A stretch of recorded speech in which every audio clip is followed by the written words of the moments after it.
विमल पोलो जोबा केसरी, हर पल मनाओ केसरी त्योहार। नमस्कार, आप देख रहे हैं राष्ट्र की बात में हूं मानक गुप्ता। बिहार का एसआईआर अब आप जानते ही हैं अपने दूसरे चरण को भी पार करने वाला है और इस बीच खबर यह आई है, चुनाव आयोग ने खुद बताया है कि 98% से ज्यादा लोगों ने अपने फॉर्म के साथ अपने दस्तावेज जमा करा दिए हैं। 98.2%, 98% लोग अगर अपने दस्तावेज जमा करा चुके हैं, इसका मतलब यह है दूसरा चरण भी चुनाव आयोग अब कामयाब बता रहा है। लेकिन इस बीच राहुल गांधी और तेजस्वी यादव चुनाव आयोग पर, केंद्र सरकार पर अब भी हमलावर हैं। उस पर बाद में आता हूं, पहले जरा आपको याद दिला दूं, चुनाव आयोग ने पिछले संडे एक जो प्रेस कॉन्फ्रेंस की थी और कहा था कि राहुल गांधी 7 दिन के अंदर अपने आरोपों को साबित करें, शपथ पत्र दें या फिर माफी मांगे। अगर ऐसा कुछ भी नहीं किया तो उनके सारे आरोप खुद ब खुद गलत हो जाएंगे। 1 हफ्ते की वो डेडलाइन पूरी हो चुकी है, लेकिन राहुल गांधी अभी भी इलेक्शन कमीशन पर हमलावर हैं। कोई शपथ पत्र उन्होंने नहीं दिया है, ना माफी मांगी है। ऐसे में चुनाव आयोग के सूत्र ये बताते हैं कि जैसा हमने कहा था, राहुल गांधी ने हमारे शपथ पत्र और माफी मांगने वाले बयान का कोई जवाब नहीं दिया, इसलिए उनके सारे आरोप खुद ब खुद निराधार हो गए। उस पर भी आता हूं मैं। पहले जरा आपको आंकड़े दिखा दूं जो चुनाव आयोग की तरफ से खुद जारी किए गए हैं। 60 दिन एसआईआर को शुरू हुए हुए 98.2%, 98.2% लोगों ने अपने फॉर्म्स के साथ साथ अपने कागजात भी जमा करा दिए हैं। अब सिर्फ 1.8% लोग बचे हैं, करीब 13 लाख के आसपास, 12,85,200 जो अभी तक अपने दस्तावेज नहीं दे पाए हैं। 1 सितंबर तक का समय अभी भी बचा हुआ है, यानी दावे और आपत्ति के साथ साथ अपने सपोर्टिंग डॉक्यूमेंट्स भी लोग जमा करा सकते हैं। उसके लिए 1 सितंबर तक की डेडलाइन है, अभी 7 दिन बचे हुए हैं। आपको पता है, ड्राफ्ट लिस्ट में कुल 7 करोड़ 24 लाख वोटरों के नाम आए थे और जो दावे आपत्तियां अभी तक चुनाव आयोग को मिले हैं वो सिर्फ 0.16% हैं, 0.16%, और 1,20,000 के आसपास ये बनते हैं। कुल मिलाकर दावे आपत्ति अभी तक 1,20,000 के आसपास हैं, जो होता है 0.16%। और चुनाव आयोग बता रहा है कि जो 12 राजनीतिक दल हैं उनकी तरफ से सिर्फ 10 दावे आपत्तियां मिले हैं, बाकी सारे इंडिविजुअल्स की तरफ से आए हैं। 1,21,143 जो दावे आपत्तियां हैं वो व्यक्तियों से मिले हैं और सिर्फ 10 ऐसे दावे आपत्तियां हैं जो राजनीतिक दलों से मिले।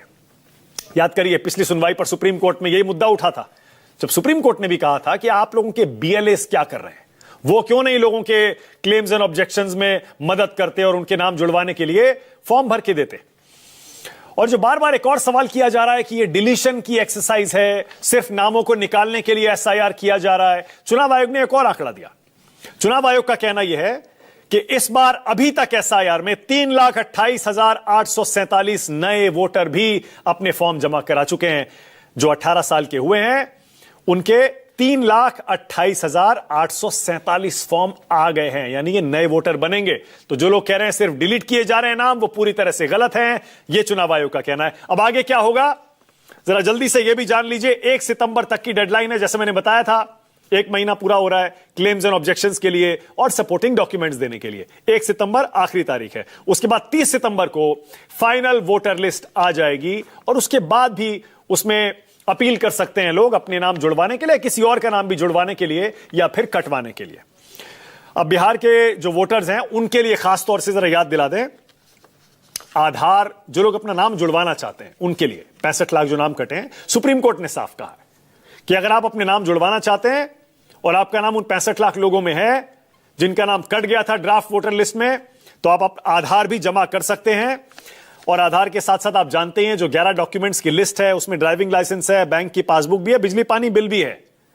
अब समय कम बचा है, जो 11 डॉक्यूमेंट्स की लिस्ट है या फिर आधार, अगर आपको अपना नाम जुड़वाना है लिस्ट में, आप ये डॉक्यूमेंट्स दे सकते हैं। और सुप्रीम कोर्ट की पिछली सुनवाई में जो आदेश आया था, आप ऑनलाइन भी आवेदन कर सकते हैं।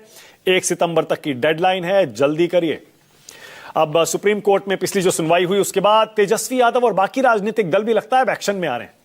तेजस्वी यादव ने बाकायदा एक वीडियो जारी करके पूरे बिहार में अपने नेताओं, कार्यकर्ताओं, जमीन तक जो लोग काम कर रहे हैं उन सबसे अपील की है कि जितने लोगों के नाम कटे हैं जुड़वाने में आरजेडी के कार्यकर्ता और नेता मदद करें। क्या बोले तेजस्वी, जरा सुनिए। मैं सभी राष्ट्रीय जनता दल के नेताओं से, पदाधिकारियों से, कार्यकर्ताओं से और जो हमारे विधायक हैं या विधान परिषद के सदस्य हैं और जो सक्रिय हमारे कार्यकर्ता हैं, उनसे मैं अपील करना चाहूँगा कि आप सब लोग जो है मिल कर के जो हमारे वोटर्स का नाम काटा गया है उस प्रक्रिया जोड़ने की प्रक्रिया में आप सब लोग मिल कर के लगिए। किसी भी हमारे मतदाताओं का नाम जिनका भी कटा हो, आप लोगों की जिम्मेवारी है इसको आप जुड़वाने का काम कीजिए। और जैसे मैंने पहले बताया, चुनाव आयोग ने पिछले संडे को 17 तारीख को शायद 17 अगस्त को जो प्रेस कॉन्फ्रेंस की थी उसमें 7 दिन का राहुल गांधी को समय दिया था और यह कहा था या तो शपथ पत्र दीजिए या माफी मांगिए, वरना हम ये मान लेंगे कि आपके सारे आरोप निराधार हैं। आज चुनाव आयोग की तरफ से सूत्रों से जो खबर आ रही है यही कहा जा रहा है कि देख लीजिए, एक हफ्ता बीत गया, ना हमें कोई शपथ पत्र मिला, ना ही राहुल गांधी ने माफी मांगी। इसका मतलब उनके आरोप खुद ब खुद अब गलत साबित हो गए हैं। अब इलेक्शन कमीशन एक तरह से गेंद राहुल गांधी के पाले में पिछले हफ्ते ही डाल चुका है और राहुल गांधी ने डिक्लेरेशन, ओथ, एफिडेविट ये देने के बजाय, माफी मांगने के बजाय, राहुल गांधी ने और तेजस्वी यादव ने भी इलेक्शन कमीशन पर अपना आक्रामक रुख बरकरार रखा है। ये यात्रा की तस्वीरें भी देख लीजिए। हालांकि आज ब्रेक है, विश्राम है वोटर अधिकार यात्रा में, लेकिन इस यात्रा के दौरान राहुल गांधी अभी भी बिल्कुल वही आरोप लगातार उठा रहे हैं। कर्नाटक में वोट चोरी हुई, महाराष्ट्र में वोट चोरी हुई, बिहार में चोरी करने की कोशिश हो रही है।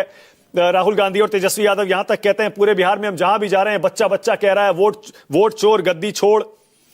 अच्छा, बीजेपी ये कह रही है कि नाच ना जाने आंगन टेढ़ा। बीजेपी ने एक बार फिर कहा है अपने बीएलएस को वोट जुड़वाने में मदद करने के लिए लगाते नहीं है। देख लीजिए, इलेक्शन कमीशन ने इतना टाइम दिया फिर भी इन्होंने कुछ नहीं किया और सिर्फ वोट चोर इसलिए चिल्ला रहे हैं क्योंकि इनको हार सामने दिखाई दे रही है। कैसे जुबानी वार पलटवार अभी भी हो रहा है, जरा वो भी सुनिए। ये स्पष्ट है ना, ये सिर्फ राहुल जी और तेजस्वी जी नहीं कह रहे हैं, बिहार का चप्पा चप्पा कह रहा है। भैया आप लोग तो घूम रहे हैं ना, वोट चोर बोलिए तो बच्चा बोलता है गद्दी छोड़। उस बच्चे तक को पता चल गया है, वोटर नहीं है अभी, वो वोट करेगा संभवतः 10 वर्ष बाद। ये संभालना मुश्किल होगा, ना तो चुनाव आयोग से और ना भाजपा से। अगर 7.5 लाख लोग मरे हैं तो क्या वोट देंगे? आप उनको जिंदा दिखा दीजिए तो उनका नाम जुड़ जाएगा। अगर 30 लाख लोग बिहार छोड़कर बाहर चले गए हैं तो आप दिखा दीजिए कि बिहार में रहते हैं तो नाम उनका जुड़ जाएगा। अगर लाखों लोग का नाम 2 जगह है, आप दिखा दीजिए कि इनका नाम नहीं है तो जुड़ जाएगा। परेशानी क्या है इनको? ये एक इन्होंने जानबूझकर बेबुनियाद शर्मनाक विषय बनाया है क्योंकि ये जानते हैं हारेंगे। चलिए डिबेट शुरू करते हैं। राष्ट्र की बात में अब आज का सवाल आपकी स्क्रीन पर आ रहा है। आज का मेरा पहला सवाल, राहुल की डेडलाइन खत्म, अब क्या करेगा चुनाव आयोग? और दूसरा, 98% कागज आए, एसआईआर पर सवाल कहां है?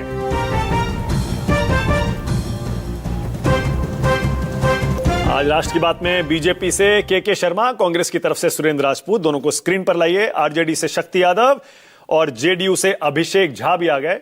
मेरे साथ आम आदमी पार्टी से आज राजेश गुप्ता भी हैं और हर्षवर्धन त्रिपाठी हैं, सीनियर जर्नलिस्ट हैं, पॉलिटिकल कमेंटेटर। सभी का स्वागत।